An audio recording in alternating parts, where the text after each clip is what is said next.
aid agencies operating in South Sudan say government forces are still denying them access to some parts of the country.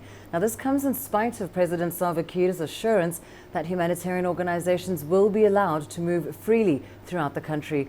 CGTN's Oyet has more. During his State of the Nation address, President Salva Kiir said aid agencies would have unimpeded access to all parts of the country. But on the ground, it's a different matter. The United Nations has urged the government to relay the president's message to the armed forces manning roadblocks on major highways. The roads from, for example, Juba to Wau and through to Bentiu and run that arc around the western part of the country will become more difficult with rains. But we're also seeing a multiplying of the number of small checkpoints which are along that road as well. And there are now several dozen checkpoints which stop our vehicles and for various reasons. The UN says it has been denied access to some parts of the Upper Nile region. However, the army maintains it only advises aid workers to avoid areas it believes to be insecure. The SPLA has got any objection for giving a free access to any humanitarian operation that is trying to go anywhere. And this has been the order that has been issued to all the SPLA formations, that we have to assist humanitarian operation to reach their last destination. Sporadic fighting continues in parts of South Sudan, forcing thousands to depend on support from aid agencies. Experts say millions of people are in danger of famine. To save their lives, it's vital humanitarian workers are able to access affected communities, and soon. Oyet, CGTN, Juba, South Sudan. Well, let's get you some perspective on this issue now. CGTN's Kevin McAleese joins us live from Washington.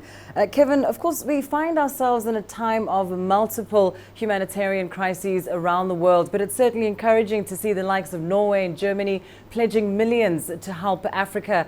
Are we likely to see a similar kind of response from the American government? Well, so far, the United States, of course, a major aid donor in the past to these affected areas, has not stumped up any money yet to this latest UN appeal for aid.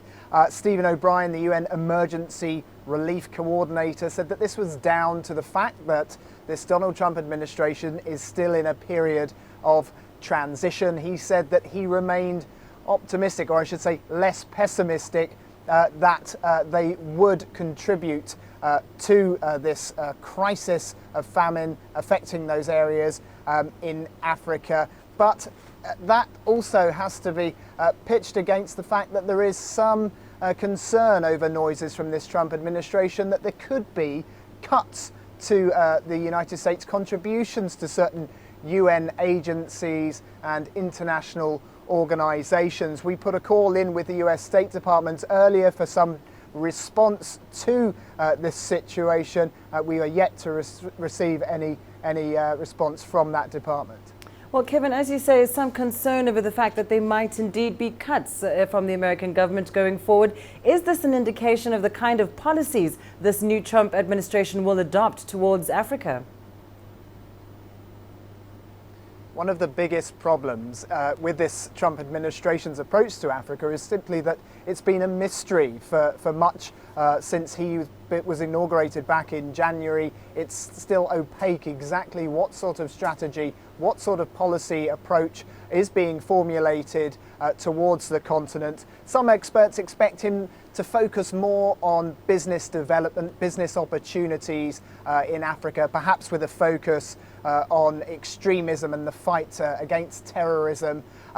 Less certain is what his approach will be towards US aid to the continent. Bear in mind, in 2015, American aid came in at some $8 billion for Africa. That's a significant sum that you can expect will be scrutinized by Donald Trump's administration.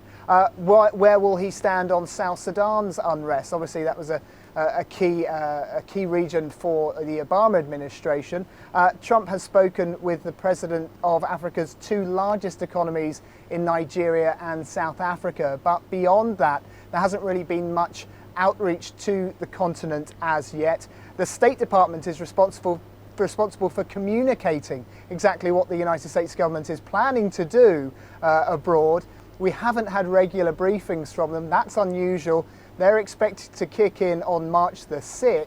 So perhaps we'll see a clearer picture on the US approach, this administration's approach to Africa, come into focus then. All right, well, we're looking out for that indeed. Well, thanks very much, Kevin McAleese, live for us there in Washington.